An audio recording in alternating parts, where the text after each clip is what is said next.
Namatay daw si ACT Teachers Party List Representative Franz Castro dahil sa atake sa puso noong nalaman niya na na-impeach na si Vice President Sara Duterte. Ito ay hindi totoo. Isang YouTube video ang maling nag-claim na pumanaw si Representative Franz Castro dahil sa atake sa puso matapos malaman ang impeachment ni Vice President Sara Duterte.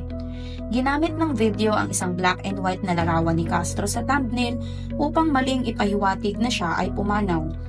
Ipinakita rin sa thumbnail ang isang larawan ni dating Pangulong Rodrigo Duterte na dumadalo sa isang burol na maling nagpapakita na iyon ay burol ni Castro. Isang pag-check sa opisyal na Facebook page ni Castro ang nagpatunay na mali ang claim dahil siya ay aktibong dumadalo sa iba't ibang mga kaganapan. Wala ring anunsyo sa opisyal na website ng mababang kapulungan ng Kongreso tungkol sa sinasabing pagkamatay ni Castro.